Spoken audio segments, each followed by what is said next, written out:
굿모닝!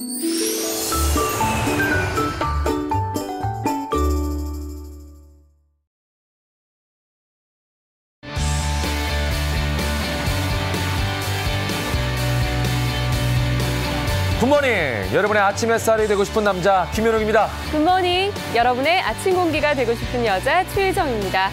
오늘 아침도 굉장히 춥습니다. 이렇게 날씨가 춥다 보면 몸이 움츠러들고 여기저기 막 찌뿌둥하고 삭신이 쑤신다는 분들 많으시죠? 특히 어깨 통증을 호소하는 분들이 참 많아진다고 합니다. 네, 이 어깨 통증을 단순히 오십견이라고 방치하면 상태가 악화돼서 수술까지 받아야 될 수도 있다고 합니다. 네, 자 그래서 그 원인을 좀 제대로 파악하는 게 중요할 텐데 오늘 치유비책에서는 이 어깨 통증 자가 진단법과 운동법까지 여러분이 어깨를 쫙 펴고 살 수 있는 그 모든 것들을 전달해 드리겠습니다. 네. 오늘도 날씨부터 확인해 보죠. 날씨로 출발! 굿모닝, 여러분의 아침 요정 유혜인입니다. 어제 많이 추우셨죠? 성난 바람이 참 매서웠습니다. 오늘은 어제보다 기온이 더 내려가면서 올겨울 들어 가장 춥겠습니다. 자세한 날씨 알아보겠습니다. 현재 중부 내륙과 경북 내륙을 중심으로 한파특보가 발효된 가운데 기온이 큰 폭으로 떨어졌습니다. 현재 기온 서울이 영하 12도, 춘천 영하 16도, 대구는 영하 7도로 어제보다 3도에서 9도가량 차이가 나겠습니다. 올겨울 최강 한파를 보이고 있는데요. 어제처럼 강풍도 더해져서 체감온도는 서울이 영하 20도를 밑돌겠습니다. 한낮에도 기온은 영하권에 머물겠습니다. 서울이 영하 4도, 춘천 영하 3도, 강릉과 대구가 0도에 머물면서 지난주 최저기온이 오늘은 한낮 최고기온에 그치겠습니다. 오늘 한파주의보에 더불어 호남과 충청 지역엔 대설주의보까지 발효된 상태입니다. 예상 적설량 살펴보시면요. 호남 서해안에는 최고 10cm, 호남 내륙과 충청 내륙은 최고 7cm, 그 밖의 지역도 1cm의 눈이 내려 쌓이겠습니다.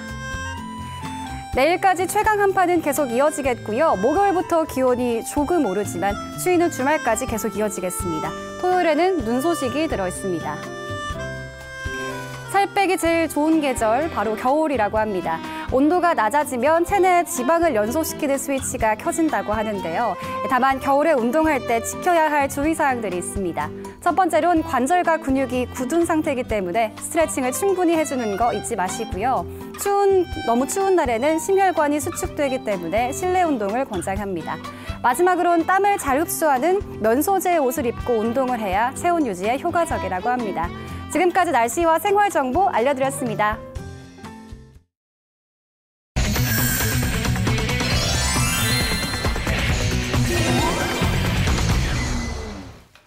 피플앤 이슈와 함께하겠습니다. 정철진 칼럼니스트 나오셨습니다. 어서 오십시오. 네, 안녕하세요. 네.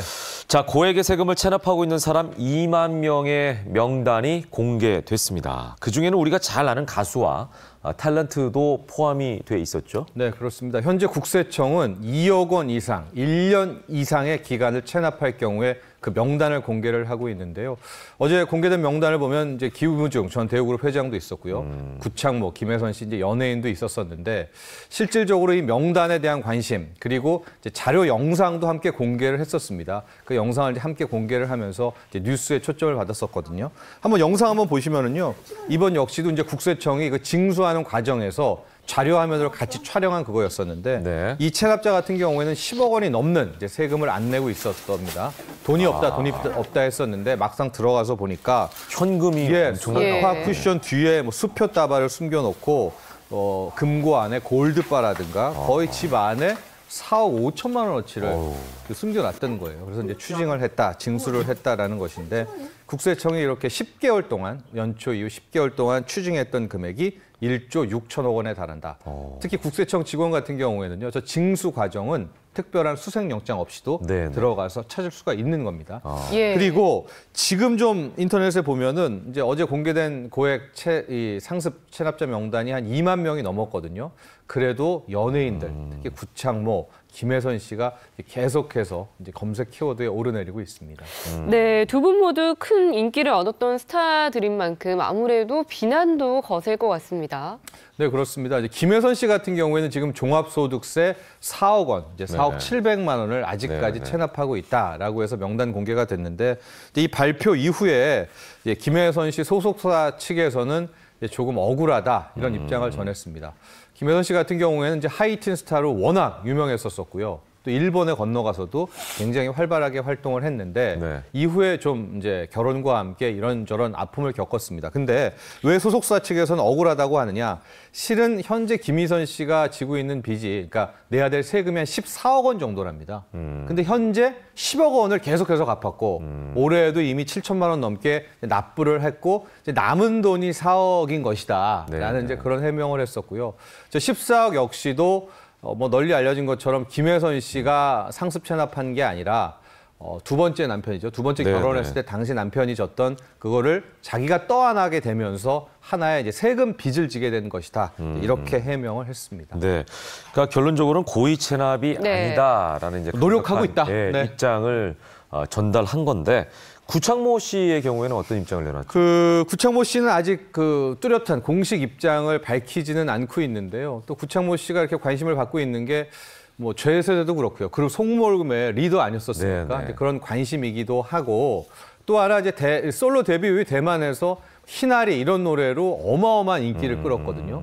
특히 중앙아시아에서 사업을 아주 크게 성공을 해서 한때 뉴스를 보시면은 정말 뭐 성공한 사업가로도 뉴스가 많이 있었거든요. 맞아요. 근데 왜 체납이냐 할 텐데 이후에 녹용 사업으로 모든 재산을 다 탕진을 했다라고 합니다. 그리고서 이제 나왔던 얘기가 다시 이제 가수로서 데뷔하려고 소속사와 계약을 맺었는데 소속사 얘기입니다. 알고 봤더니 구창모에게 100억이 넘는 이미 부채가 있었더라. 그래서 그 소속 계약 자체, 전속 계약 자체가 뭐 문제 있었다. 뭐 이런 얘기가 전해졌었거든요. 구창모 씨, 뭐 아직까지 입장을 내놓고 있지는 않는데 좀 안타까운 또 그런 사연이기도 합니다. 예, 정말 사실 납세는 우리 국민의 기본 의무인 만큼 우리 많은 대중의 사랑을 받는 스타들이 조금 더 모범을 보였으면 좋지 않았을까 이런 안타까운 생각이 듭니다. 네, 다음 소식으로 넘어가 보겠습니다. 피해자의 손발을 청테이프로 묶고 6시간 동안 쇠파이프로 내려친 잔인한 폭행 사건이 벌어졌는데요. 마치 뭐 얘기를 들으면 미성년자 관람불가 영화에서나 볼 법한 이런 사건인데 피해자와 가해자가 놀랍습니다. 15살의 중학생들이었네요. 그렇습니다. 가해자, 피해자 모두 15살, 현재 중학교 3학년이었었고요. 이제 가해자는 모두 5명, 피해자는 2명이었습니다. 지난달 5일 이제 대전의 한 지역에서 발생한 사건이었는데 이 가해자 5명이 이제 2명의 동료 친구입니다. 부르는 거예요. 그래서 돈을 왜 안 갖고 오냐라고 하면서 밤 9시부터 구타, 집단 폭행이 이어졌었고요. 이제 새벽 3시까지 이어졌습니다. 그때 얘기를 들어보니까 청테이프로 팔, 다리, 혹시 그 사진이 뭐 지금 인터넷에 돌고 있는데 굉장히 끔찍합니다. 다 묶어놨고요. 진짜 영화처럼요. 입도 청테이프로 막은 채 뭐 쇠파이프, 강목 등으로 폭행을 자행했다라고 하는데 이제 풀려났죠, 새벽에. 그러고 나서 집에 왔는데 뭐 몰골이 어마어마하지 않습니까? 네네. 가족이 바로 신고를 해서 이제 이 사건이 드러나게 됐는데요. 이 두 학생은 전체 3주에 이제 피해를 입었고 한 학생 같은 경우에는 지금 한쪽 눈이 또 실명일 가능성도 있다라는 얘기가 제기되고 있는데 더 큰 문제는 이번에 폭행이 이 두 학생에게 자행된 폭행이 이번이 처음이 아니라 그동안에 상습적으로 이루어졌었고 스마트폰도 뺏기고 돈도 굉장히 많이 뺏겼던 그런 과정에서 또 이런 집단 폭행이 일어난 것입니다. 좀 안타까운 거는 이제 이 피해 학생의 경우 미리 부모님이나 학교 선생님에게 알렸더라면 이렇게 피해가 더 크지 않지 않았을까 이런 생각을 하게 되는데요. 날이 갈수록 학교 폭력이 잔인해지고 또 저연령화 되는 게 문제인 것 같아요. 그렇습니다. 이번에 15살이라고 하는데 정말 나이도 떨어졌고요. 그동안에 잦은 폭행이 있었는데 왜 이 친구들은 이야기를 하지 못했을까? 이게 요즘 뭐 유행하고 있는 SNS의 또 다른 폐해라고 합니다. 왜냐하면 SNS가 있기 때문에 집에 간다든가 24시간 내내 협박을 계속하는 거예요. 너가 뭐 부모님에게 선생님에게 말하면은 넌 어떻게 될 거야라는 그 문자, 협박성 문자를 계속 보내니까 이 학생들이 계속 심리적으로 두려움과 위축될 수밖에 없는 상황이고요. 그동안에 얼마나 이 학생들이 공포에 떨었냐 하면 전체 3주의 피해를 입었으니까 병원에 누워 있어야 되잖아요. 근데 알고 봤더니 채 일주일도 안 있다가 퇴원을 했대요. 그 이유가 병원에 있으면 얘네들이 찾아올까 봐 그게 두려워서 아예 병원에서도 빨리 나왔고 현재도 밤에밖에 그러니까 아예 낮에도 다니지를 못하는 게 동네를 다니다가 또 이 가해자들을 만날 경우에는 보복 폭행을 받을까 봐 그런 두려움에 떨었다라는 건데 여기에서 참 우리들을 더 분노케 하는 것이 가해자 또 학생, 가해자의 부모 그리고 학교의 태도입니다. 뭐 가해자와 가해자 부모 같은 경우에는 전혀 반성의 기미가 없이 실질적으로 이제 경찰의 조사가 신고와 함께 조사가 들어가니까 네. 합의 보자 100만 원으로 합의면 뭐 되겠다 이런 식으로 오히려 더 가해자 측에서 적반하장격으로 나왔고요. 더 큰 문제는 학교의 태도입니다. 왜냐하면 지금 이 두 학생은 아까 말한 것처럼 경찰 신고 후에 네. 보복 폭행의 두려움 때문에 학교를 못 가거든요. 그렇죠. 근데 5명의 가해 학생은 또 버젓이 학교를 다녔던 것으로 파악되고 있어서 문제의 심각성이 더 커지고 있는데요. 현재 경찰은 이 5명 중에서 2명은 구속, 3명은 불구속 상태로 수사를 지속하고 있습니다. 네. 네, 참 이런 끔찍한 학교 폭력이 재발되지 않도록 엄하고 단호한 처벌이 이루어졌으면 좋겠습니다. 네. 자, 다음 소식도 참 안타깝고 황당한 사건입니다. 네. 한 6살 아이가 아파트 단지 내에서 사고를 당해 평생 후유증을 겪을 수 있는 중상을 입었는데 가해자가 있음에도 불구하고 처벌을 하지는 않았다고요. 그렇죠. 형사처벌을 받지 않았다라는 내용인데요. 어제 오전에 처음 이 사건이 영상과 함께 공개가 됐는데 하루 이틀 지나면서 지금 계속해서 이야기가 커지고 있는데요. 올 여름에 강서구 마곡동에 이제 아파트 단지가 많죠. 그 네. 아파트 단지에서 일어난 사건입니다. 지금 저 승용차가 네. 갑자기 저쪽 도로에서 중앙을 침범한 다음에 예. 이제 보도잖아요. 예. 보도 위에 서 있는 저 아이까지 치고 안으로 보십시오. 이제 확 꺾이면서 들어갑니다. 갑자기 네. 왼쪽으로 꺾는 예, 거예요. 예. 넘어서 꺾으면서 들어가는데 저기에 네. 저 아이가 킥보드를 타고 있었던 거예요. 그래서 저 아이를 치고 저 경비실까지 치고 들어간 이제 그런 사건이었는데 지금 너무나 안타깝게도 그 6살짜리 저 소녀는 한 2주간 의식 불명 상태였었고요. 예. 깨어났는데도 이 뇌 손상, 지금 보면은 이제 뇌신경 축삭 손상이라는 이제 진단을 받았다라고 합니다. 이제 뇌가 여러 가지 우리 행동의 모든 것들을 이제 그렇죠. 제어하잖아요. 관장하죠. 그래서 네네. 대소변도 뭐 힘든 상태고 조절하기가 학습 장애, 이 후유증이라는 게 뇌를 한번 다치면 언제까지 갈지 모르는데 그렇죠. 이제 6살짜리 꼬마 아니겠습니까? 그래서 가족의 충격은 더 큰데 이후에 경찰에 이제 수사도 의뢰하고 했었을 텐데 이 운전자 같은 경우에는 처음에 급발진을 주장했다라고 해요. 근데 급발진은 전혀 아니다. 경찰 조사 결과 예. 운전 미숙이다라고 네네. 판단을 내렸는데 이제 그 다음이 문제입니다. 검찰에 송치를 했는데 검찰이 기소를 안 하고 불기소 결정을 내려버린 겁니다. 그러니까 공소권 예. 없음을 공소 제기를 하지 않은 이제 그렇게 됐는데 이렇게 되니까 이 분노가 훨씬 더 이 피해자 가족 그다음에 이게 왜 그렇죠. 공소를 기소를 하지 예. 않는 거지라는 이제 거기에 대한 의문도 커지고 있는 겁니다. 예. 그런데 아까 저희가 영상을 같이 봤지만 뭐 운전자의 운전 미숙이라고 해도 네. 상식적으로 좀 이해가 가지 않는 상황이었는데 네. 어떻게 처벌을 안 받게 되는 걸까요? 그러니까 현재 우리나라의 교통법, 예. 교통사고를 보면 그러니까 종합보험에 가입돼 있는 한 교통사고를 통해서 기소를 하지 않습니다. 즉 공소를 제기할 수가 없다 이렇게 그래요? 돼 있거든요. 이제 그럼에도 불구하고 검찰이 이제 기소를 할 수 있는 것은 우리가 이제 운전면허 볼 때 잘 외우는 거죠. 네. 12대 중과실과 피해자가 사망했을 경우에 이제 한해서 기소 네. 공소를 할 수가 있거든요. 네. 근데 그 12대 중과실이 뭐냐? 뭐 신호 위반, 뭐 보도를 치고 들어간 거, 네. 중앙선 침범, 예. 제한속도 초과, 횡단보도 위반 이런 것들이거든요. 예, 근데 거기 들어가지 않나? 이번 상황은 예. 보도 침범 예. 있고요. 예. 최초에 보면 중앙선을 침범했죠. 꺾어서 들어갔기 때문에 예. 두 개나 12대 중과실에 들어가는데 왜 기소가 되지 않았는가? 예. 여기에 대해서 검찰 판단은 일단 이게 아파트 내 단지에서 일어났기 때문에 그 소녀가 킥보드를 타고 있었던 그 보도 연석은 그건 보도라고 볼 수가 없다. 하나의 아파트 내에 있는 개인 사유지 단지라고 네. 볼 수밖에 없다. 그러니까 그 연석 보도도 있고 우리가 그게 인도라고 볼 수밖에 없지 않습니까? 그렇죠. 근데 거기에 서 있었지만 그것은 인도가 아니다. 이렇게 판단을 내렸고요. 앞서 말한 저 도로로 해서 중앙선을 침범해서 들어간 거. 네. 그러니까 저기가 우리는 그러네요. 분명히 연속이 경계선인 있고 것 같은데. 네. 인도라고 보여지는데 예. 저기를 그냥 단지, 사유지다 이렇게 판단을 해서 12대 중과실을 침범한 게 아니다라고 예. 판단을 했고요. 중앙선 침범 역시도 그 의도가 있었던 중앙선 침범이 아니었다. 이게 꺾인 것이 그렇기 때문에 역시 그것도 12대 중과실을 위반했다고 볼 수 없다라는 그런 검찰의 판단이 내려진 겁니다. 뭐 법을 정확하게 해석하는 것도 중요하겠습니다만 예. 일단 이 피해자의 부모나 또는 국민들 입장에서는 이게 너무 법으로만 해석하려고 하는 게 네. 아닌가 이런 것 때문에 좀 안타까움을 드러내고 있는 것 같아요. 그렇죠. 아파트 단지 안은 무조건 도로에 포함되지 않는 건가요? 거의 그렇다라고 생각하시면 돼요. 뭐 차단기가 있는데 차단기에 따라서 주민의 허락을 받아야 되고 들어가는 뭐 거의 차이는 있긴 하지만 일단 차단기가 있는 그런 아파트 내 단지 내 도로는 사고가 나더라도 도로로 인정받지 않는다. 이렇게 생각하시면 편할 것 같아요.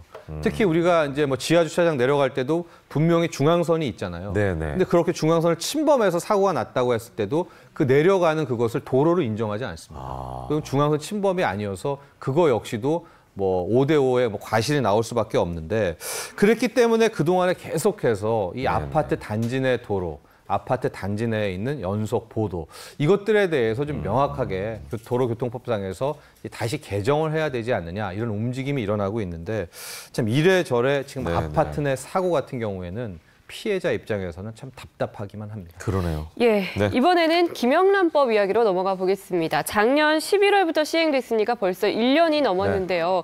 그동안 참 말도 많고 탈도 많았었는데 이번에 개정이 된다면서요? 네, 개정이 확정이 됐습니다. 예. 우리 김영란법 청탁금지법입니다. 네. 그러니까 공직자에 있는 사람한테 공무를 수행하는 사람한테는 청탁하지 말아라라는 게 핵심인데요.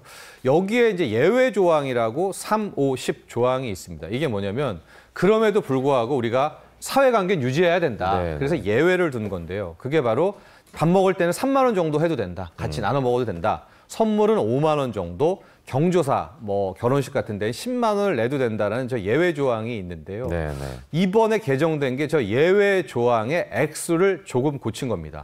일단 식사 3만 원은 그대로 뒀고 네. 선물 같은 경우에 현행 5만 원인데 10만 원으로 상향 조정했습니다. 물론 저 10만 원 같은 경우에도 농축수산물이 들어가야 됩니다. 즉 한우가 섞여 있는 선물에 한해서 10만 원이다라는 것이고 근데 또 안타깝게도 저기에서는 이제 화는 빠졌습니다. 또 경조사비가 10만 원이었던 것을 5만 원으로 깎았네요. 깎았습니다. 왜냐하면 저것도 참 많은 지적이 있는데 경조사비가 10만 원 하니까 요즘에 어느 틈엔가 모든 부주금이 다 10만 원에서부터 이제 시작을 하는 이제 고평가됐다라고 해서 10만 원은 다시 5만 원으로 내려지게 되는 이런 것으로 일단 확정이 되는 그런 상황입니다. 그러니까 소상공인의 의견을 좀 반영했다. 뭐 이런 생각도 들고. 예. 그렇게 있다기보다는 일단 여기는 예. 농업, 축산, 수산업 예. 쪽이 워낙 큰 피해를 입었다라고 예, 해서 이분들 왜냐하면 형평성 논란을 뭐 이낙연 총리도 그렇고 제기를 네. 해서 이분들만 너무 피해를 봤다라고 해서 이제 이분들을 구제하는 건데 방금 김현욱 앵커가 네, 얘기했듯이 이게 뭐라고 해야 될까요? 뭐 벌집을 건드렸다? 판도라의 상자를 열었다? 왜냐하면 형평성 논란으로 선물을 10만 원, 뭐 한우 들어가면 10만 원이 오케이다라고 하니까 지금 소상공인분들이 그럼 식사 3만 원도 고쳐라. 그러니까. 식당들 다 얼마나 외식업체가 외식업체들은 또 얼마나 힘드니까 이제 이분들이 벌써 어젯밤 오늘 오전부터 들썩들썩 하고 있거든요. 네. 그래서 이게 괜히 우리가 그거를 참 한번 지금 겨우 1년 지났는데 건드린 것이 아닌가 또 이런 비난도 쇄도하고 있는 게 사실인데요. 예. 지금 저도 어떻게 될지 모르겠습니다. 이게 소상공인들이 또 우리도 힘들다라고 하면 그렇죠. 이 3만 원도 또 얼마 예. 있다가 올려줘야 되는 거 아닌가. 예. 또 좀 이런 답답함도 듭니다. 근데 이제 이게 법이라는 게 참 조심해야 될 부분이 예. 한번 고치고 나면 또 그다음에 고치고 이러면은 이제 법으로서의 실효성 자체가 좀 누덕이 되죠. 예. 완전히 그 사람들에게 믿음을 주기가 쉽지 않잖아요. 맞습니다. 예. 앞으로 그 전망은 어떻게 보세요? 이게 이제 유명무실화되면 안 되죠. 그러니까요. 왜냐하면 최근 1년간 김영란법 때문에 네. 참 좋았다라는 이 평가들이 굉장히 많거든요. 예. 국민 여론의 거의 70% 80%도 뭐 예외 조항 바꿔서는 안 된다라는 얘기였었는데 정부는 또 정부 나름대로의 뜻이 있었던 것 같습니다. 그래서 권익위 자체는 부결이 됐었거든요. 네, 불구하고 이렇게 단행을 했는데 그 효과는 좀 앞으로 지켜봐야 될 것 같습니다. 네. 예, 아무래도 각자의 이해관계가 좀 복잡하다 보니까 앞으로도 논란이 좀 이어질 것 같은데요. 저희가 네. 소식이 들어오는 대로 또 전해 드리도록 하겠습니다. 자, 요거 간단하게 하나만 짚고 넘어가겠습니다. 이 겨울 하면은 따뜻한 집에서 귤 까먹는 상상하시는 분들 많을 텐데 네. 올 겨울에는 귤값이 굉장히 높아진다고요. 네, 이미 거의 한 80% 정도 네. 급등을 해서요. 10개 기준으로 한 2,500원이 요즘은 4,000원대, 5,000원대까지 올랐는데 네. 왜 이렇게 귤 가격이 폭등을 했나 봤더니 날씨가 안 좋아서 네. 대홍감 같은 경우에는 기후가 너무 좋아서 대풍이 들지 않습니까? 맞아요. 근데 귤 같은 경우에는 폭염에 가뭄에 특히 귤의 대표적인 생산지가 제주도였는데 네. 제주도가 너무 더웠잖아요. 예. 폭염에다가 감귤나무가 또 저렇게 폭염이 오면은 맥을 못 춥니다. 그래서 생산량이 굉장히 줄었고 또 하나가 요즘에 귤이 맛있는데 그게 품질을 개종해서 그랬답니다. 그러니까 거기에 대한 어느 정도 프리미엄까지, 품질 상승에 대한 대가까지 치러지면서 귤값이 고공행진하고 있습니다. 네, 이번에는 영상으로 보는 이슈 전해주시죠. 요즘 이제 너무 날씨가 추우니까요. 막상 시동을 걸 때, 차 시동 걸 때 시동이 안 걸리거나 이런 경우가 굉장히 많습니다. 많죠. 이럴 때는 어떻게 대처해야 될지, 또 예방법은 뭔지 영상을 통해서 확인하시죠. 낮에도 영하로 떨어지는 강추위. 긴급 출동 기사가 차량에 배터리를 연결합니다. 신호 드리면 시동 한 번만 걸어주세요. 갑자기 추워진 날씨에 차량 배터리가 방전된 겁니다. 지금 처음이었어요. 오늘 겨울철엔 처음이었어요. 일을 마치자 쉴 틈도 없이 다음 신고가 들어옵니다. 그전에 저희 매장에서 한 20건에서 한 30건 정도 이렇게 출동을 나갔는데 오늘 같은 경우는 한 50에서 60건 정도 거의 다가 배터리 방전되셔가지고 추운 날씨인데 그래서 아침에 출근하다 보니까 이게 방전이 된 것 같아요. 그래서 급해가지고 지하철 타고서 출근했다가 시간 내서 잠깐 나와서 지금. 최근 3년간 겨울철 자동차 고장 신고의 절반 이상이 배터리 방전으로 인한 겁니다.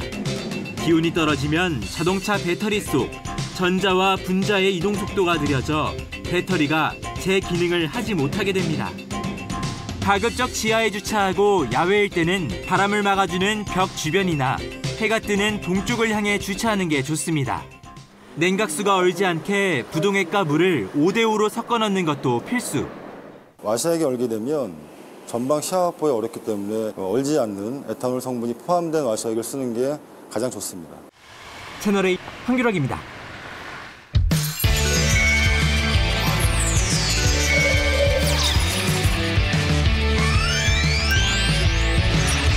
알짜배기 건강정보를 전해드리는 시간입니다. 치유비책 시간인데요. 네. 오늘은 50대 이상이면 누구나 겪는 이곳 통증에 대해서 알아보려고 합니다. 아무리 네. 건강하다고 해도 이곳 통증은 누구에게나 찾아올 수 있다고 하는데요. 그 증거 사진을 먼저 여러분께 보여드리겠습니다. 네. 자, 지금 병상에 누워있는 두 분. 예. 누군지 아시겠죠? 바로 터미네이터와 람보의 주인공인 아놀드 슈왈제네거 그리고 실베스타 스텔론입니다. 예, 세계적인 그렇습니다. 몸짱 스타들이 나란히 병상에 누워있는 이유도 바로 오늘의 주제인 이곳을 다쳤기 때문이라고 하는군요. 예, 특히 우리가 일상생활에서 이곳을 많이 사용하기 때문에 네. 나이가 들면 어쩔 수 없이 아프게 돼 있다는 이곳 통증. 과연 이곳이 어딜지 오늘의 주제 화면으로 공개해 주시죠.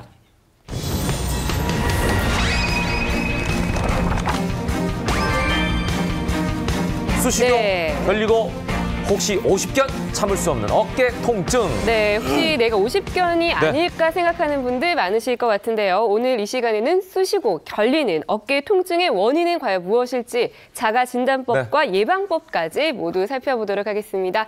함께할 세 분 소개해드리겠습니다. 이승남 가정의학과 전문의 송병재 한의사 모셨습니다. 어서 오십시오. 네, 반갑습니다. 반갑습니다. 네. 네, 방송인 류대단 씨도 함께하겠습니다. 반갑습니다. 그다음은요. 그다음 가사를 불러. 예, 시청자를 사랑한다는. 매번 뭔가를 준비하기 위해서 시청자를 사랑한다는 사랑한다는 얘기죠. 얘기죠. 예, 네네네. 그래요. 여러분 사랑합니다. 네. 네. 자, 그래서 저희도 시청자를 사랑하는 마음으로 더 정확한 정보를 예. 전달해 드리겠습니다. 어깨 통증, 아까 말씀드린 것처럼 정말 한 50대 이상이 되고 나면 꼭 겪는 그런 질환 중에 하나라고 할 수가 있기 때문에 네. 많은 분들이 지금 집중하고 계실 것 같은데. 자, 오늘의 주제에 대해서 본격적으로 좀 얘기를 해보도록 하겠습니다. 특히 김장 마친 주부들도 야. 아마 이 시간에 아유 나도 어깨 통증이 있어 이런 얘기 할 것 맞아요. 같은데 유대산 씨는 네. 나이가 이제 뭐 50대가 아니니까. 네, 그렇죠. 예, 깜짝 놀랐네.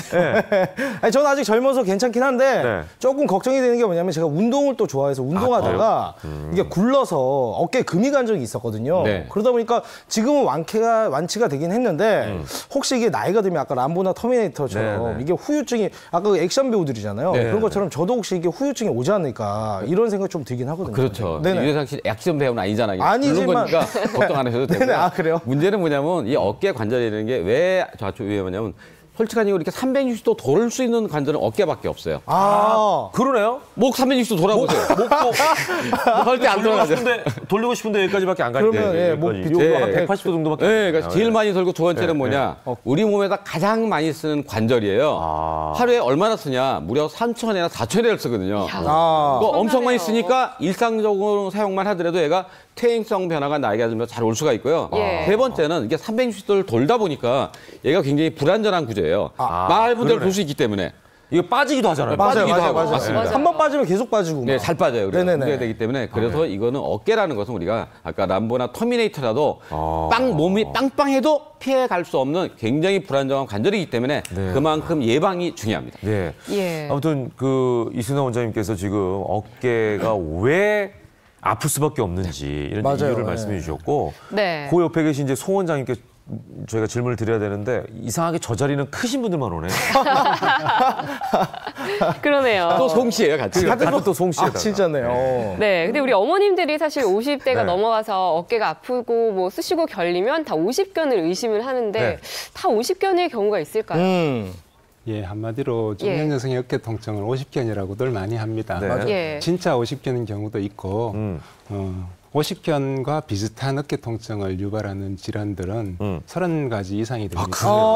단순히 나이가 들어서 내 어깨가 50견이려니 하고 지나가다가 나중에 고생하는 경우가 많이 있습니다. 내 질환을 정확하게 파악하는 게 중요하겠죠. 그렇군요. 아니 근데 어깨 통증의 원인이 30가지가 된다는 거는 치료법도 다 다르다는 얘기인데 저는 50견만 있는 줄 알았거든요. 오늘 진짜 제대로 한번 배워봐야겠어요. 그러니까 어깨가 아프면 아이고 50견이야. 이게 우리가 입에 달고 살잖아요. 예, 잘못된 생각이라는 거예요. 자, 그러면 어깨 통증 제 대표적인 질환들 한번 살펴보도록 하겠습니다. 자, 제 옆에 있는데요. 50견일까? 어깨 질환 탑 4를 준비했습니다. 어깨가 굳은 느낌이 든다면 뭘까요? 이건 50견이네요. 네. 먼저 50견이 다른 질환과 좀 구별이 되기 위해서는 어떤 질환인지 정확히 저희가 그러네요. 일단 50견에 대해서 알아보죠. 이게 왜 50견 그랬냐면은 원래 50살이기 때문에 50세가 너무 잘생긴다고 해서 그랬는데 그건 원래 틀린 거고요. 이게 전체 인구의 한 2% 정도가 생길 수가 있는데 젊은 사람도 생길 수가 있어요. 근데 원래 뭐라 그러냐? 혜정 씨 우리 이제 프리즈! 프리즈! 하면 못 움직이잖아. 원래 이게 프로즌 숄더라고 그래요. 그래서 프로즌 꼼짝마. 얼음. 얘가 굳어버린 거예요. 그래서 우리가 하나는 그렇게 하나는 유착성 관절 낭염 그래가지고 여기가 굳어버려가지고 아주 딱 굳으면 어떻게 이게 움직여 못 움직일 수가 없죠. 움직일 수가 없어요. 그래서 자기가 움직인다 절대 안 되는 거예요. 그래서 그만큼 통증이 심한데 어느 통증이 심하냐? 밤에 자다가 울어요.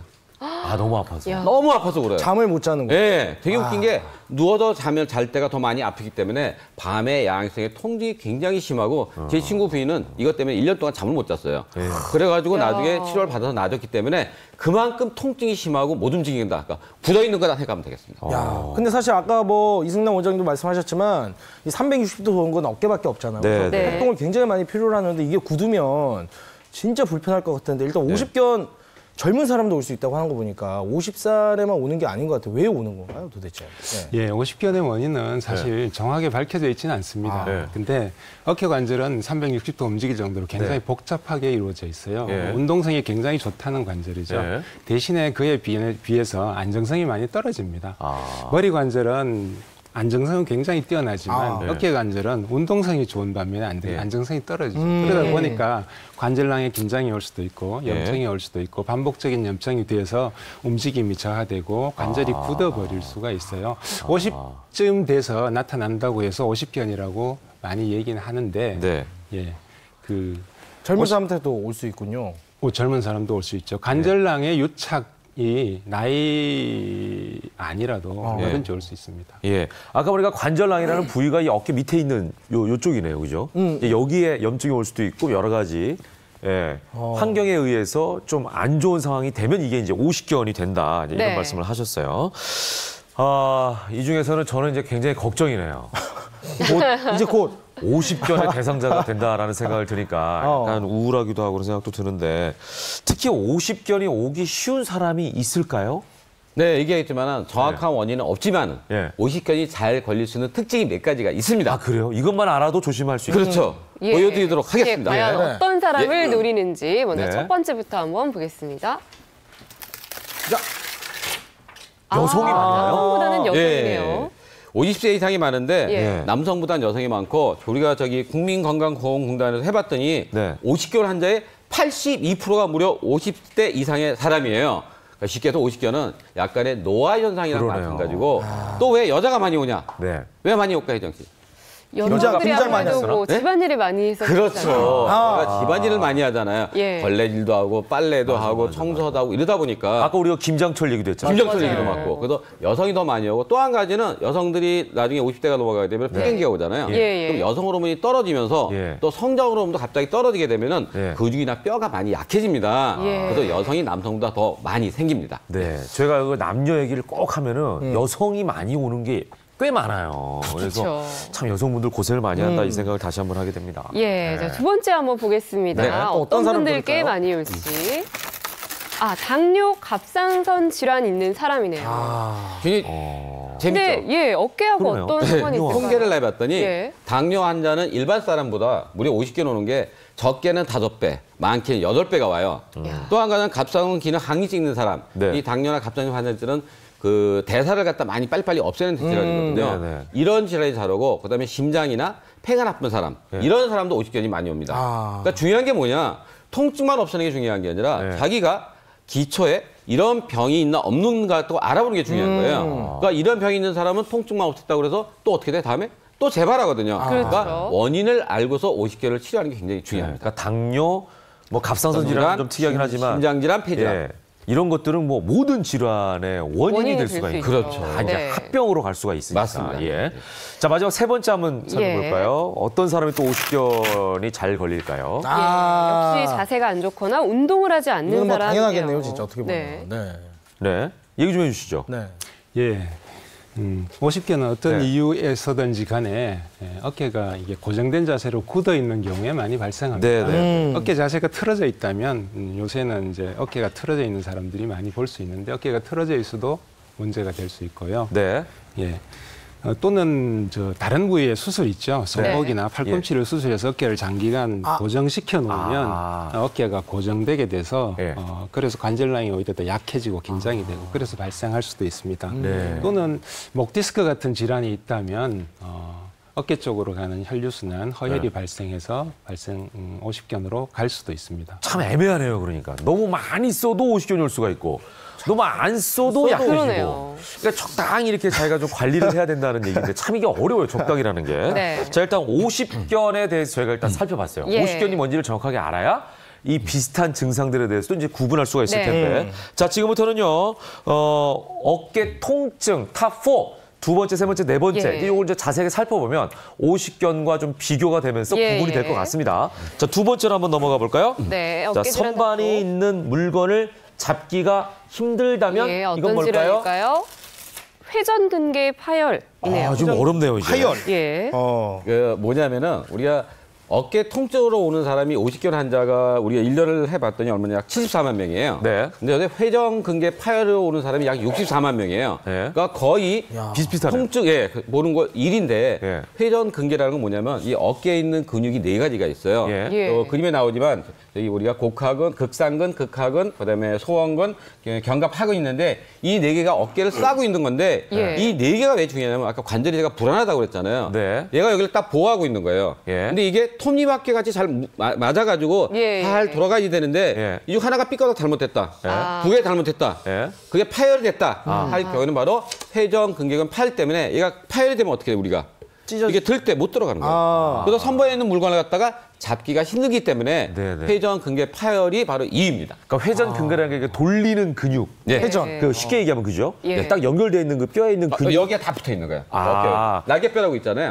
거기 근육이 4개가 붙어 있어요. 그거 다 움직이는 건데. 회전근개라고 그래요. 그게 이제 4개가 움직여야 되는데 그중에 하나가 잘못되게 되면은 바로 올라가거나 또 이걸 뭘 못하나 뒤로 돌리는 게 안 될게. 팔이 안 돌아가요. 이런 게 안 되기 때문에 그만큼 중요해요. 아니 근데 이게 이름이 파열이잖아요.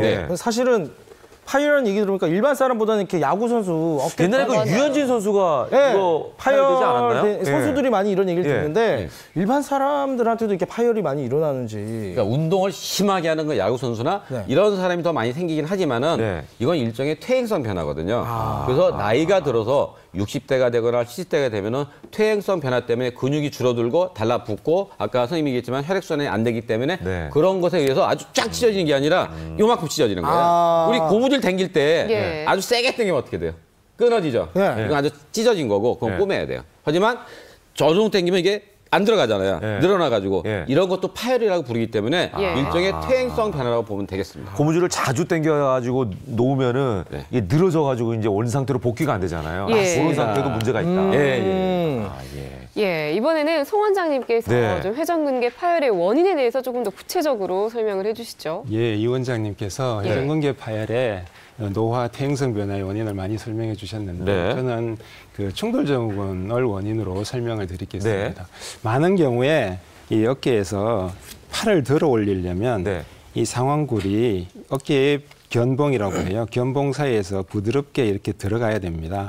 그런데 어떤 원인들에 의해서 회전근들이 이 상완골의 회전을 조절해주는 역할을 하는데 그 기능이 떨어지게 되면 이게 이 안으로 들어가지 않고 자꾸 견봉에 충돌하게 됩니다. 또는 가끔은 이 견봉하와 상완골두 사이를 견봉하 공간이라고 얘기해요.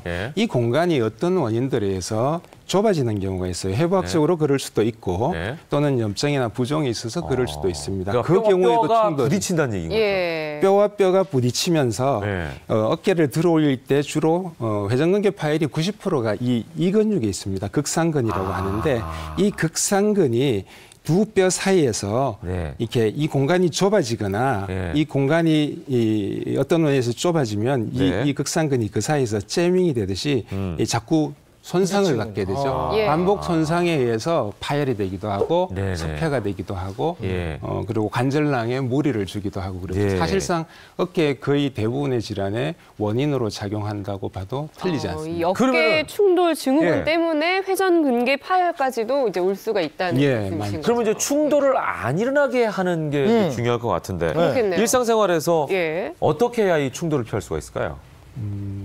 충돌이 일어나는 동작들이 있죠. 충돌이 일어나는 동작은 일상생활 중에서도 있는데 주로 이제 이 견봉화 공간이 좁거나 또는 회전근들의 기능이 떨어지면 공간이 좁으면 이제 그건 약간 특수한 경우고 그죠? 그러니까 회전근들의 기능이 떨어지면 발생합니다. 주로 어깨를 앞으로 들 때 또는 바깥으로 이렇게 회전을 시킬 때 또는 앞으로 돌려서 우리 밥 먹을 때처럼 이런 동작에서도 이 공간에 문제가 있다면 또는 회전근에 문제가 있다면 충돌은 일어납니다. 그러니까 이런 동작들을 너무 자주 반복적으로 많이 하면은 충돌의 가능성이 높아질 수 있다라고 볼 수는 있겠네요. 어떤 조건들이 있습니다. 그러니까 뭐 운동에도 보면 사실은 이게 간단한 운동이고 크게 무리가 안 간다고 생각하는 운동도 뭐 배드민턴이라든지 맞아요. 수영 이런 것도 지금 말씀 들으니까 충돌이 많이 일어날 것 같고 그리고 약수터 가면 어르신들이 가벼운 손운동 뭐 앞뒤로 박수 치시거나 아니면은 뭐 이렇게 또 돌리는 거 있어요. 이렇게 맞아. 같은 거. 뺑뺑 돌리는. 뭐 그런 것도 있고 뭐 예를 들면 또 뭐 이렇게 그냥 어깨 이렇게 돌리신다고 이렇게 나가서 하시는데 그런 것들도 굉장히 많이 부딪히는 그런 경우가 있으시겠네요. 어떻게 보면. 문제가 뭐냐면은 항상 무리하게 된 문제가 되는 거예요. 우리가 자기가 할 수 있는 관절 범위가 있어요. 내가 이렇게 돌렸는데 여기까지인데 이걸 끝까지 억지로 한다. 박수 친다 세게 한다고. 이렇게 하면 어떻게 돼요? 맞아. 여기가 바로 가서 끼는 거예요. 핸들을 돌린다. 살살 돌리는데 이거 갖다가 막 돌린다. 그렇죠. 부드럽게 살살 해야 되는데. 문제가 뭐냐. 그렇게 세게 하게 되면은 그 뼈하고 그 사이에 근육이 껴가지고 여기가 바로 아까 얘기했지만 충돌이 되기 때문에 거기에서 바로 그 병이 생기는 거예요. 그래서 중요한 건 뭐냐 할 때 너무 세게 하면 안 돼요. 시작할 때 좀 살살 하다가 조금씩 범위를 조금씩 늘리는 범위로 돌리고 살 조그맣게 돌다가 조금씩 돌리는 운동을 해야지 과하게 되면 바로 문제가 됩니다. 맞아요. 추운 겨울에 특히 두꺼운 옷 입고 나가서 몸도 안 풀고 산에 딱 올라가기만 하면 바로 시작부터 그냥 이렇게 하시는 분들 계셔요. 이게 이제 위험하다는 거예요. 그러면 이번에는 또 궁금한 게요. 저희가 지금 얘기하고 있던 회전근개 파열과 50견은 또 어떻게 구분을 할 수 있을까요? 두 개 굉장히 다른데 50견하고 대단 씨 회전근개 파열하고 어느 게 더 아플 것 같아요? 50견하고 근데 아무래도 그 50견은 뭐 잘 때 좀 이렇게 눈물이 나고 그럴 수 있지만 파열 파열이 그 순간적으로 진짜 파열되니까 아프지 않을까요? 아니에요. 오십견이 더 아픕니다. 아, 그런가요? 오십견은 통증이 처음에 심해요. 그러다가 몇 달 지나서 점점 없어졌다가 재수가 되면 1년 있다 낫는 사람이 있고요. 회전근개는 처음엔 덜 아프다가 점점 더 아파져요. 그러니까 두 번째는 또 뭐냐? 이거 할 때 보면은 우리가 팔을 들 때 우리가 그 오십견 같은 경우는 이렇게 들 때 아프잖아요. 예? 근데 그 회영의 팔 같은 경우는 아프진 않고 잘 안 올라가요. 그래서 중요한 게 뭐냐? 할 때 뭘 하느냐? 오십견은 남이 옆에서 들어도 안 올라가. 왜? 여기가 어떻게 됐다고 그랬죠? 얼어붙었으니까 안 올라가는 거예요. 근데 파열은 됐지만 얘는 날이 들어주면 올라가요. 그래서 차이가 그 두 개로 보는 게 굉장히 편합니다. 아까 맞아요. 오십견은 너무 아파서 잘 때 엄청나게 아프다 그랬으니까 그 고통의 강도가 훨씬 크다라고 볼 수가 있겠네요. 예. 자, 50대 이상에서 나타난다거나 노화로 인해 발생할 수 있어서 이제 비슷한 질환 같지만 엄연히 다른 질환인 오십견과 회전근개 파열. 내 어깨의 통증 원인을 알 수 있는 방법 영상으로 다시 한번 정리해봤습니다. 확인해 보시죠.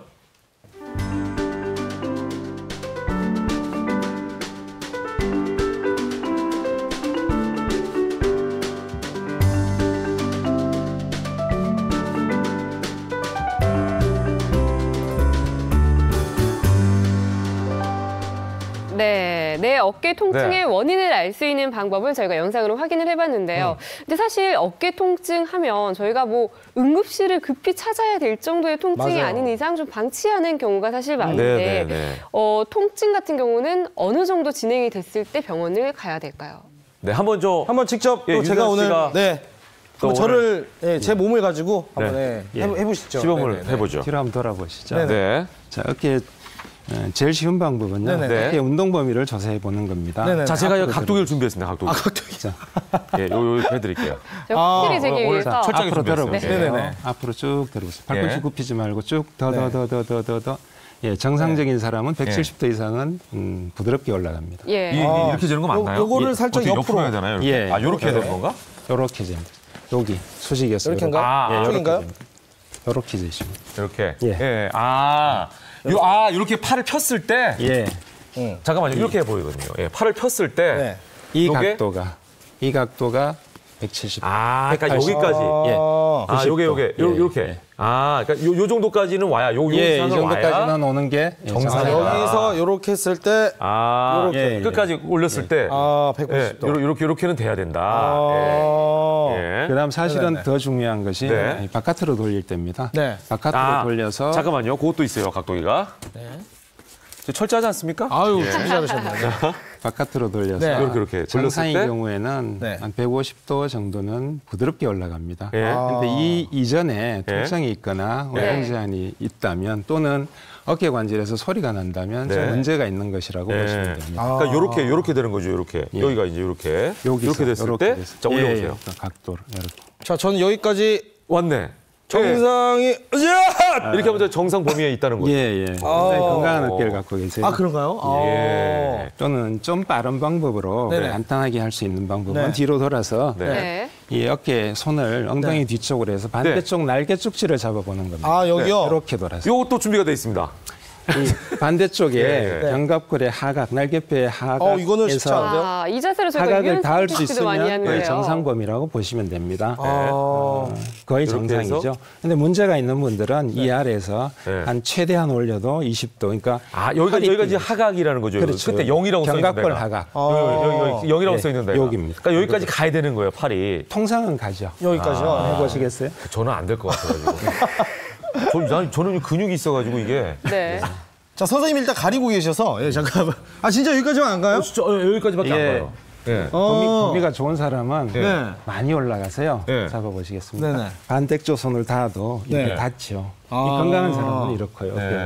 야, 진짜 이거 지금 약간 그러면 문제가 있는 거 아니에요? 대보세요. 저는요 이 양손을 못 잡아요. 어깨 뒤로 넘겨서. 지금 한 10cm 정도 떨어져 있습니다. 그러니까 이건 어떻게 되는 거예요? 이거는 검진을 좀 받아보는 게 필요하긴 합니다. 그래요? 저는 이게 심한 정도는 이게 안 되더라고 이게. 이렇게 해서 안 잡혀요. 그 검사도 있습니다.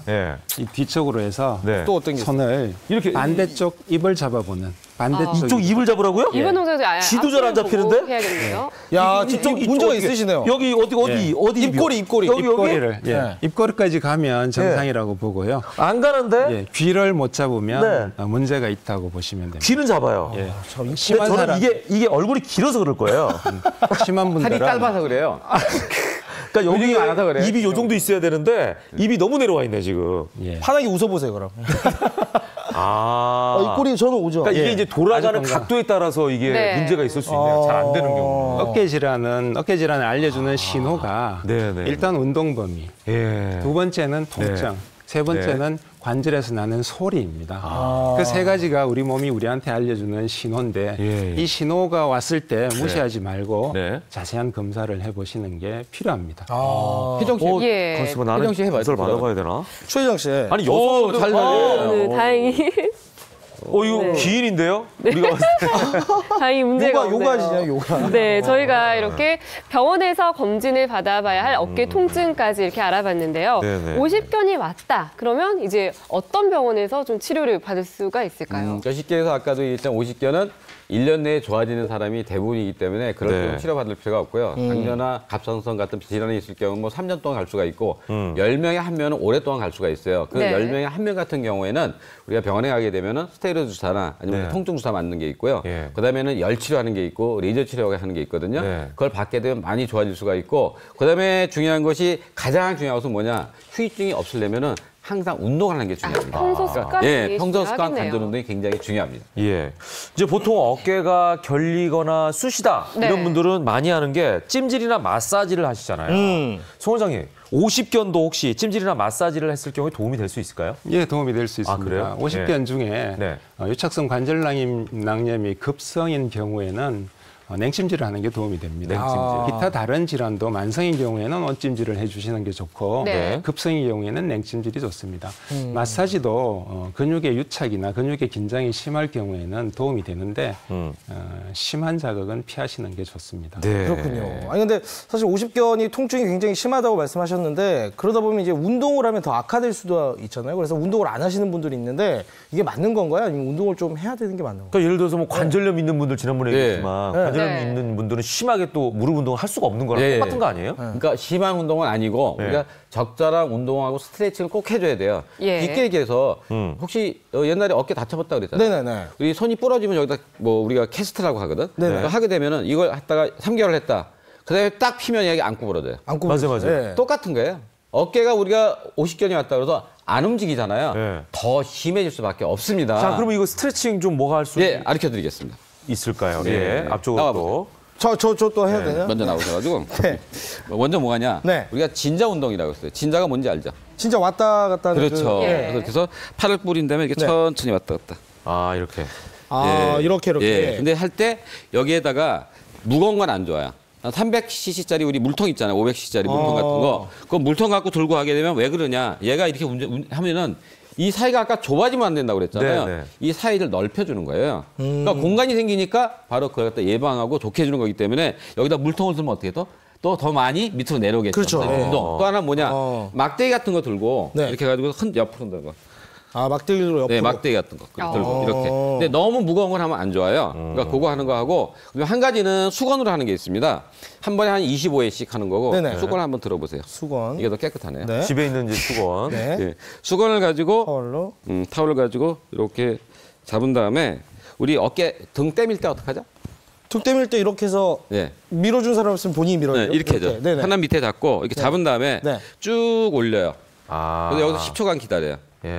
그다음에 열까지 한 다음에 좀 쭉 내려서 유대한 씨 뒤로 한번 돌아보세요. 돌아볼까요? 이렇게 해서. 그래서 올릴 때 쭉 올려서 이거 올린 다음에 10초간 기다려요.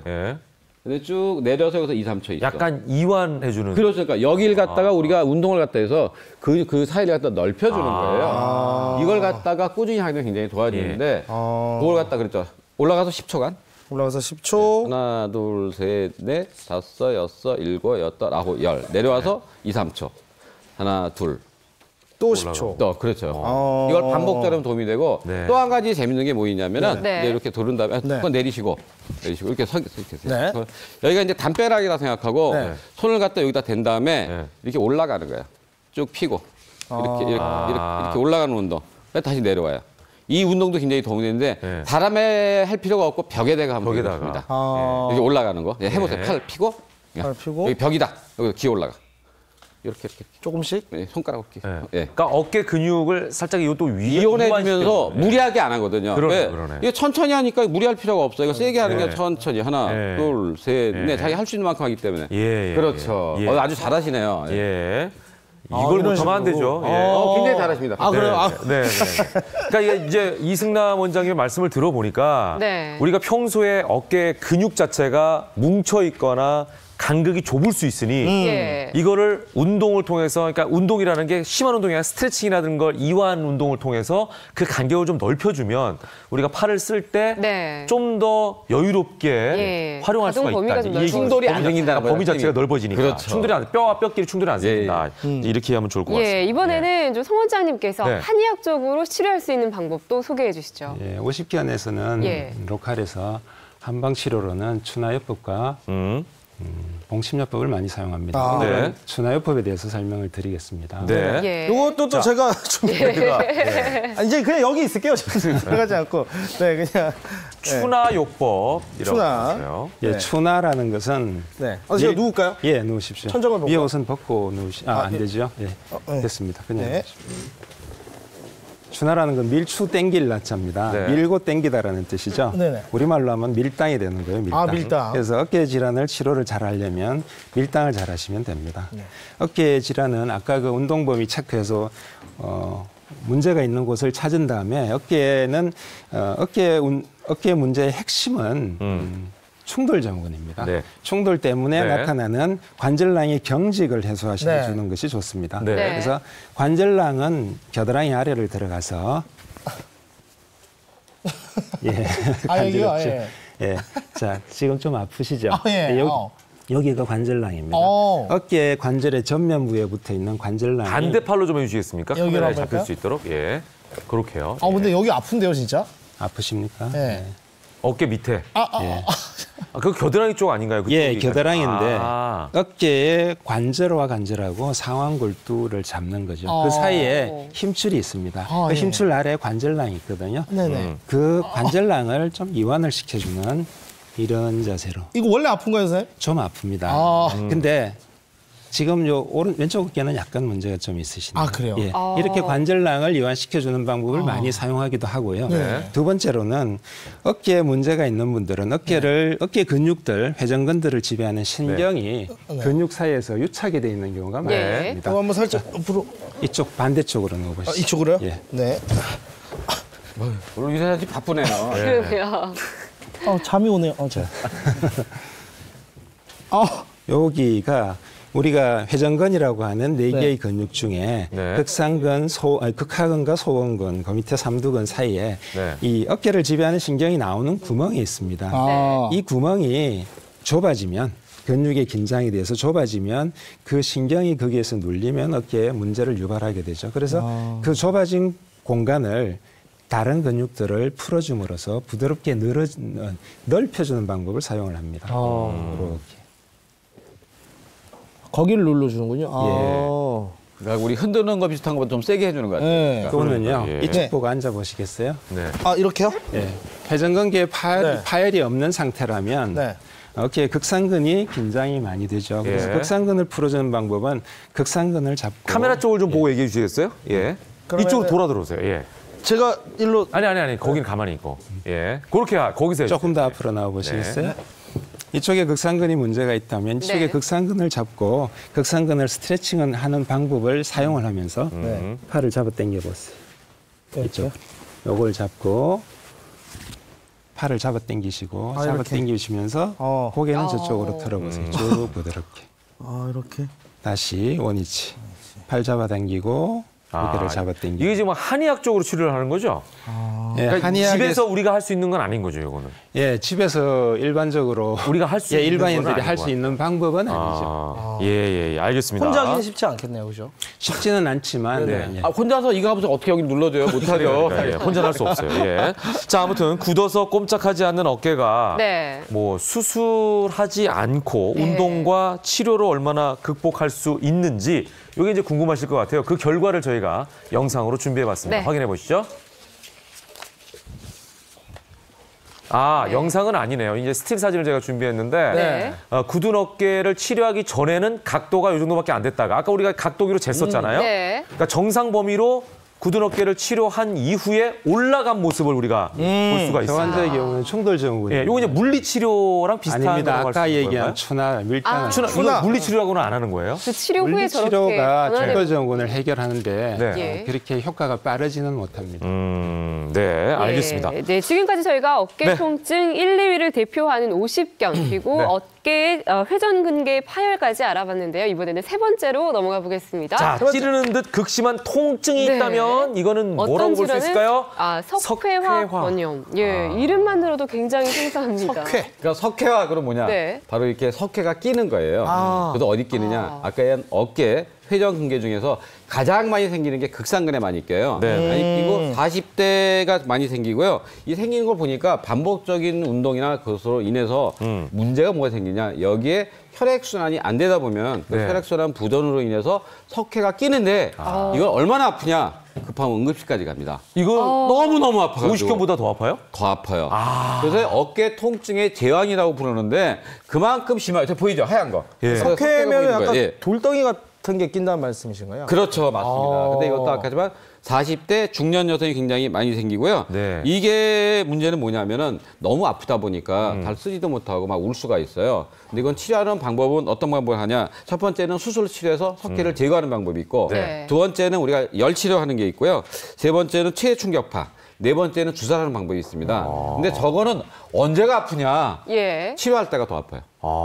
치료할 때 석회를 부수잖아요. 굳어서 녹아 나올 때가 굉장히 아픕니다. 근데 그것만 지나면 좋아질 수가 있기 때문에 저걸 깰 때 하고 중요한 게 또 뭐냐? 과도한 칼슘을 갖다 많이 먹는 사람. 그다음에 햇빛을 많이 안 쬐는 사람. 비타민 D를 잘 안 먹는 사람. 운동을 안 하는 사람. 이런 사람 같은 경우는 칼슘이 이런 뼈나 어깨 같은 데나 아니면 여기 혈관 있죠. 동맥 같은 데 침착이 될 수 있기 때문에 이런 거 갖다 운동 잘하고 그다음에 비타민 D 꼭 먹고 햇빛 쬐고 이게 굉장히 중요합니다. 자, 일단 뭐 굉장히 어려운 이름인데 이게 우리가 알고 있는 50견과 좀 구분되는 다른 증상이다라는 걸 꼭 머릿속에 기억하시면 좋을 것 같아요. 자, 마지막입니다. 담이 든 어깨 방치하면 이건 뭐가 될까요? 우리가 담들었다는 표현 많이 쓰는데 근막 통증 증후군. 이것도 말이 어렵죠? 야, 담드는 어깨 병인가요? 그냥 막이에요. 근데 이게 어떤 사람이 잘 생기냐면 우리가 부적절한 자세로 한참 있는 사람도 있잖아요. 왜 뭐 게임 한다고 막 이러고 있다든지. 그럼 이게 어깨가 뻐근하면서 잘 안 움직이는 걸 우리가 담들었다. 담결린다.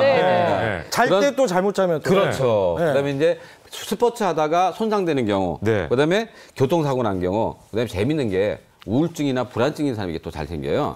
그래서 이거는 어디 생기느냐? 견갑골 쪽에 거기 날개뼈라고 그러잖아요.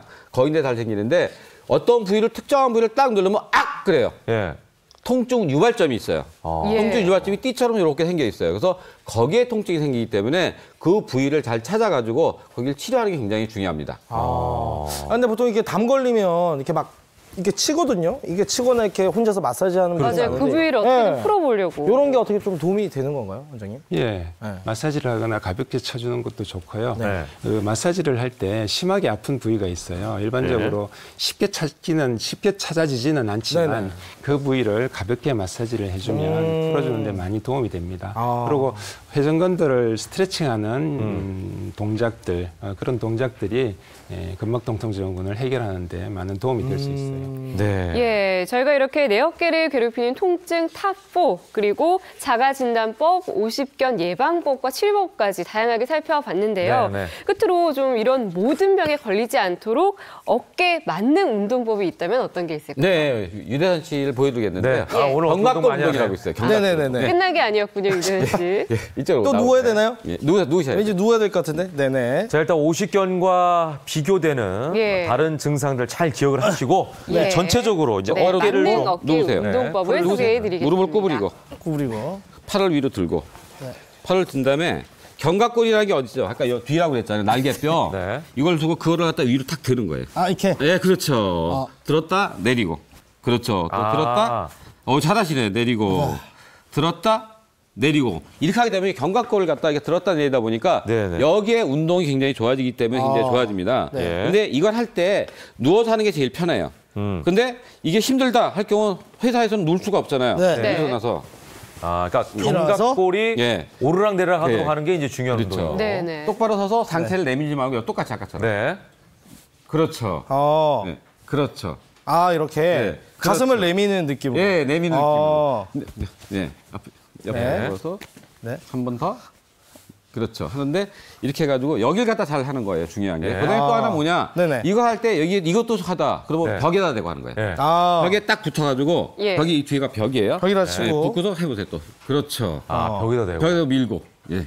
그러면 견갑골을 갖다 운동이 많이 되기 때문에 우리가 바로 이런 병을 예방하는 데 굉장히 도움이 많이 됩니다. 예. 네. 잘하시네요. 예. 알겠습니다. 예. 끝났나요? 예. 고맙습니다. 야, 류대근 씨, 네. 살짝 그냥 그러니까 견갑골과 어깨 등 근육을 활용해가지고 네. 예, 그쪽에 있는 근육들을 좀 풀어주면서 네, 쉽게 네. 스트레칭할 수 있다. 예, 이렇게 예. 간단한 운동법을 알려주셨습니다. 직접 해보니까 어떠셨나요? 진짜 약간 어떤 느낌이냐면 좀 네. 이렇게 시원해지는 그런 느낌? 그렇다고 이게 막 이렇게 무리가 가지도 않고 네네네. 일어나서도 아침부터 살짝 이렇게 움직여주면은 네. 좀 이렇게 등이나 이런 어깨 쪽이 좀 시원해지는 그런 느낌이 좀 이게 있어요. 왜 중요하냐면 우리가 네네. 이런 데는 안 쓰는 방향이거든요. 그러니까 안 쓰는 방향을 많이 풀어주게 되면 다른 질병을 예방할 수가 있어요. 그러니까 우리가 할 때도 똑같이 우리가 안 쓰는 뭐 안 쓰냐 이렇게 많이 돌리잖아요. 그죠, 예. 뒤로는 잘 안 돌려요. 예. 그러니까 이런 것도 천천히 아침에 일어나서 이렇게 해주는 게 굉장히 많이 도움이 됩니다. 예, 그러면 이번에는요, 저희가 소개해드렸던 날개뼈 운동법을 다시 한번 화면으로 정리해드리겠습니다.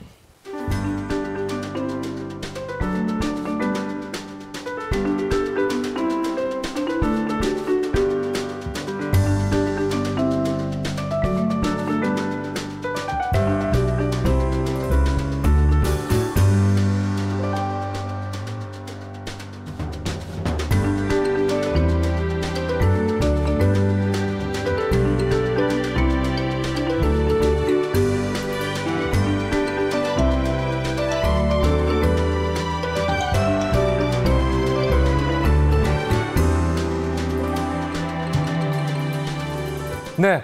자, 오늘 저희와 함께 하신 분들이라면 네. 이게 어깨가 아프다고 해서 무조건 50견이라는 말씀을 안 하실 것 같아요. 네, 50견과 네. 비슷한 증상들이 있기 때문에 이거 좀 구분해 주시면 좋을 것 같고요. 예. 자, 마지막으로 어깨를 키우는 운동 대신에 내 어깨를 튼튼하게 해 주십사라는 말씀을 다시 한번 드리고 싶은데 오늘 내용 정리를 좀 해주시면 이 원장님. 네, 지금 김인옥 씨가 얘기했지만 가장 중요한 거예요. 이거는 원인을 갖다가 분석해서 적절한 치료하는 게 중요합니다. 무조건 내가 어깨가 아프도 50견 괜찮다 하지 마시고요. 꼭 전문의와 상의해서 치료받는 게 중요합니다. 네, 송 원장님 간단하게 정리해 주시죠. 예, 한의사들은 불치이병, 치이미병이라는 말을 많이 사용을 합니다. 이미 병든 다음에 치료하기보다 병들기 전에 치료하자라는 얘기입니다. 어깨 관절은 뭐 다른 관절도 다 마찬가지지만 통증이나 운동 범위의 저하 또는 소리 등으로 그 신호를 우리한테 보내줍니다. 그 신호를 무시하지 않고 전문가하고 상의하는 것이 어깨 질환을 예방하는 가장 좋은 방법이라고 생각합니다. 예, 여러 가지 신호가 왔을 때 그 네. 신호를 알아차려라라는 말씀으로 마무리해 주셨습니다. 오늘 네. 어깨 통증에 대한 다양한 이야기 잘 들었습니다. 세 분 고맙습니다. 감사합니다. 전투기, 헬리콥터, 인공위성까지 이 세 가지와 관련되어 있다는 오늘의 주인공. 7번 넘어져도 8번 일어나는 오뚜기 같은 근성으로 38년째 한 분야에서 외길 인생을 걷고 있다는데 기능 한국인 배명직 대표의 이야기가 지금 시작됩니다. 그를 만나기 위해 찾은 이곳. 너무 이쁘다 이거. 진짜 이쁘다. 예쁘다는 말이 끊이질 않는데 예쁘다. 이거 부엉이 너무 이쁜 거 같지 않아? 너무 예뻐요. 여성들의 사랑을 받고 있던 것은 바로 이 황금 제품들이었는데요. 인테리어 소품부터 주방용품까지 여기도 금, 저기도 금. 이곳은 온통 금뿐입니다. 번쩍번쩍한 금 세상의 주인장은 바로 배명직 대표라는데요. 이게 다 진짜 금인가요? 이것은 금 덩어리는 아니고요. 순금으로 도금을 한 도금 제품입니다. 아하! 금으로 예쁘게 칠해 탄생한 도금 제품이었네요. 하지만 순금 못지않은 고운 빛깔에 마음을 빼앗기고 마는데요. 안에도 이쁘네. 명함집이 참 고급스럽고 내 명함집 하나 사야 되겠다. 주부들이 보기에 너무 고급스럽고 너무 좋아서요. 저도 좀 사용하고 싶어서 왔는데 너무 좋네요. 예전에 샀었는데 굉장히 집에 놓으니까 굉장히 이 반짝임이 틀려요. 여기가 배명직 대표의 공장인데요. 여기서 각종 도금 제품이 탄생합니다. 오늘 이곳에서 도금의 모든 것을 공개한다는데요. 그런데 시작은 안 하고 제품만 한참 바라보는데 무슨 일 있나요? 이 소재가 철인데 보시다시피 여기는 지금 녹이 많이 나 있어요. 그래서 이 전처리를 어떻게 해야 될지 또 전처리를 얼마나 해야 될지 결정을 하기 위해서 일단 소재를 살피는 거예요. 철로 된 소재는 금방 녹슬기 때문에 작업 전 꼼꼼하게 확인한다는데요. 그리고 도금도 좋지만 안전이 먼저죠. 본격적인 작업 전 장갑과 헹궈 도구를 준비합니다. 준비를 마치면 제품을 물에 담가주는데요. 보시면 반응이 많이 일어나죠. 이게 지금 산화가 되는 거예요. 그냥 물이 아니라 탈지액이라는 화학용액인데요. 여기에 제품을 넣으면 녹슬었던 것이 사라진다고 합니다. 와우! 한눈에 봐도 깨끗해진 모습. 아까의 녹슬어 꼬질꼬질했던 모습은 찾아볼 수가 없네요. 그리고 도금 시 각 과정마다 중류수로 3번씩 세척을 하는데요. 그래야 전에 작업한 용액의 물질이 남지 않는다고 합니다. 1차 탈취를 하고 나면은 혹시 코너나 어떤 접힌 부위에 녹이나 기름기가 덜 빠질 수가 있습니다. 전에 탈취 공정입니다. 이 화학용액에 전기를 흘리면 구석구석 남아있는 모든 녹을 제거할 수 있다는데요. 이렇게까지 하는 이유가 있나요? 녹이나 기름기를 완벽하게 빼지 않으면 제품은 불량이 나옵니다. 완벽하게 도금 준비가 끝나면 이제 도금을 할 겁니다. 본격적인 도금 작업. 드디어 이곳에서 황금 제품을 볼 수 있는 건가요? 금 나와라 뚝딱. 자, 됐습니다. 한번 보실래요? 에? 아까 보던 금색과는 많이 다른 것 같은데요? 이거는 동도금입니다. 동도금을 하지도금으로 해야 니켈을 할 때 전류가 잘 통하는 그런 하지도금으로 보시면 될 겁니다. 구리 도금은 모든 도금의 기초가 되는 매우 중요한 작업인데요. 이후 이뤄지는 니켈 도금 역시 금도금 전 꼭 거쳐야 하는 과정이라고 합니다. 금이나 은을 하기 전에 어떤 소재를 굉장히 강하고 어떤 오래 쓸 수 있게끔 하기 위한 그런 공정으로 보시면 될 겁니다. 다 됐습니다. 예쁜 색을 입히는 것도 중요하지만 제품의 내구성을 강화시키는 것도 도금의 역할이라는데요. 드디어 금도금을 할 차례.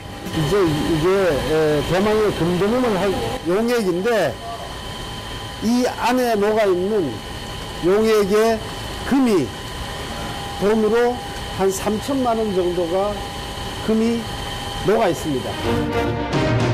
어마어마한 양의 금이 들어있다고 하지만 겉보기에는 다른 용액과 큰 차이가 없어 보입니다. 믿지 못하는 제작진을 위해 금이 녹아있는 용액에 서둘러 제품을 투입하는데요. 자, 바로 변합니다. 오, 정말 색깔이 변하기 시작하는데요. 이제 꺼내겠습니다. 순식간에 금으로 변해버린 제품.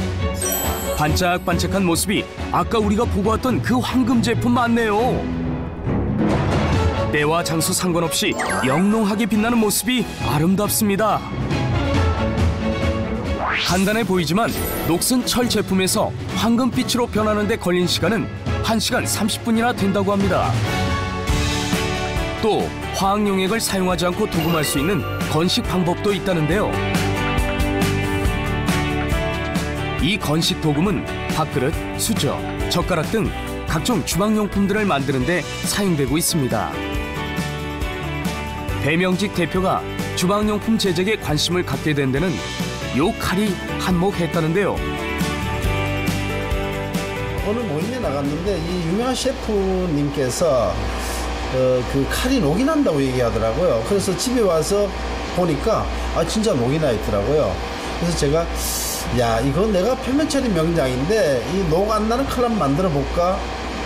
그런 생각 가지고 칼을 만들게 된 계기가 된 거예요. 이 칼은 국내를 넘어 해외까지 수출되고 있습니다. 겉모습만 멋지게 만들어내는 것이 아니라 제품의 기능성을 강화하기 위해 끊임없이 연구, 또 연구한다는데요. 이온도금된 밥그릇이 5%의 염수, 솔트 스프레이 상태에서 얼마나 견디는지. 각종 주방용품에 소금물을 뿌려 언제 얼마나 녹이 쓰는지 알아보는 일명 산화 테스트라고 합니다. 전 지금 이거 염수 시험한 게 얼마나 됐어요? 한 달 지났습니다. 아, 한 달 지났는데 아주 까딱없네요. 네, 좋습니다. 예, 부식된 데도 없고 얼룩도 없고 하나 지금 뭐 깨끗합니다. 네. 이쯤에서 드는 궁금증. 어떻게 이 일을 시작하게 된 걸까요? 제가 경북 예천에서 태어나서요. 공업기계고등학교 학원과를 갔습니다. 근데 그 고등학교 다닐 때 그 자격증을 하나 땄는데 그것이 화학분석 기능사 자격증이었어요. 근데 이 화학하고 제일 밀접한 것이 바로 이 표면 처리 도금이더라고요. 고교 시절 동네에서 유명한 싸움꾼이었던 배명직 대표. 그런 그를 바꿔준 것은 도금 관련 자격증. 자격증 취득 후 그는 도금에 열정을 쏟으며 끊임없이 노력했고 지금은 국가가 인정한 도금 분야의 인재 중의 인재라고 합니다. 이런 그가 요즘 새로운 분야에 도전했다는데요. 일정하게 간쭉하게 해갖고 기스 안 나게 살살 취급해야 돼. 생전 처음 보는 물건들인데 이 도금 제품은 도대체 어디에 쓰는 걸까요? 여기는 육해공군 특히 이 통신장비 쪽에 들어가는 부품을 저희가 도금 처리하고 있는 그런 공장입니다. 이제 일반 생활 제품을 넘어 특수 분야의 도금 제품을 생산 중인 건데요. 비행기, 전투기, 거기다 인공위성까지 도금 하나로 주방부터 우주까지 모든 분야를 섭렵하게 된 겁니다. 하지만 그가 가장 신경 쓰고 있는 일은 따로 있다는데요. 그것은 바로 도금 분야의 후배 양성 교육. 제가 학교 가서 수업을 하는데 오늘은 모처럼 현장에 와서 우리 회사에서 큰 제품을 직접 얘들과 같이 한번 수업해보는 겁니다. 자, 학생들을 위해 공장을 기꺼이 개방했다는데요.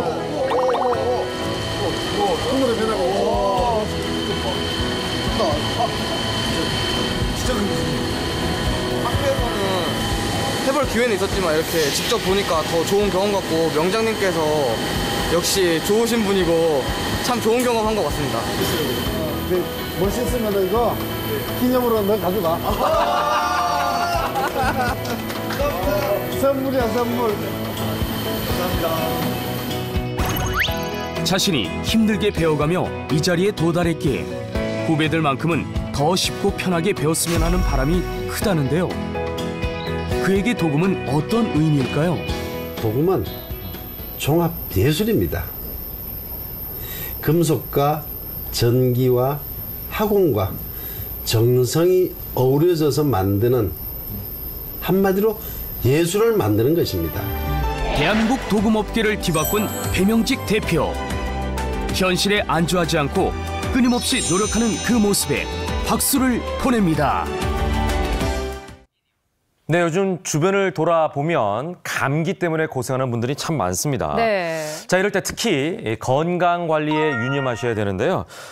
우리 선조들이 예전에 챙겨 먹었던 음식만 잘 섭취를 한다고 해도 건강에 도움이 될 수 있다고 하는군요. 네, 그 주인공 바로 콩입니다. 오늘 굿모닝 네트워크 시간에는요, 맛은 물론 건강에도 좋은 콩으로 만드는 음식을 찾아 떠나보도록 하겠습니다. 부쩍 추워진 날씨에 건강이 걱정되신다고요? 그렇다면 여기 주목하시라. 추위를 이기는 면역식품이 있으니 콩입니다. 옛부터 늦가을이 지나면 서둘러 하던 일이 있었으니 바로 콩수확인데요. 이 작은 한 알에 담긴 영양이 그리 풍부해 콩은 오랜 옛날부터 땅이 선사하는 겨울 보약이라고 불렀죠. 오늘은 이 콩에 대한 건강하고 맛있는 이야기를 시작할까 합니다. 이곳은 한 대형마트의 식품관. 최근 건강을 챙기려는 주부들 사이에 소문난 게 있다고 합니다. 주부들 발길을 사로잡은 이게 대체 뭐냐고요? 저는 두유 매니아거든요. 두유 사러 자주 오고 있습니다. 콩이 면역력에 좋다 하니까 식구들 먹기 위해서도 자주 사고요. 콩으로 만든 대표적인 건강 음료, 두유. 풍부한 영양과 함께 든든한 포만감을 안겨주는 두유는 간편하게 식사 대용으로도 그만인데요. 콩 속에는 다량의 불포화 지방산과 오메가3가 있어서 성인병을 예방하는 효과가 있으며 식물성 호르몬인 아이소플라빈이 다량 함유되어 있어서 골다공증 예방과 항암 효과, 특히 대장암, 폐암, 유방암을 개선하는 데 효과가 있습니다. 그렇다면 두유라고 다 좋은 걸까요? 두유라는 게 콩을 불리고 끓여서 만든 식품인 만큼 어떤 콩을 사용하느냐가 맛을 좌우하는데요. 우리나라 콩으로 만들어서 그런지 콩 함유량도 많고 맛도 진하고 고소하고 요즘 믿고 찾으시는 분이 굉장히 많아요. 이 제품은 100% 국산 콩을 원료로 사용합니다. 콩의 비지까지 전부 갈아서 넣는 전두유 방식을 쓰고 있기 때문에 콩의 영양을 모두 담았습니다. 우리 가족 건강 음료로 딱이겠죠? 정말 맛있어요. 우리에게 가장 친한 음식 중 하나인 콩. 옛날 청동기 시대 이전부터 이 땅에서 자생했고 식품으로 섭취해왔다는데요. 왕비의 집에 태백으로도 콩을 보냈다는 기록을 보면 옛부터 상당히 귀한 대접을 받았다는 게 아닐까요? 이 건강한 먹거리에 대한 명맥을 잇기 위해 앞장서고 있는 곳이 있으니 바로 순창입니다. 장의 명가라는 타이틀답게 순창의 한 기업에서는 전통 매주의 브랜드화를 선도하고 있는데요.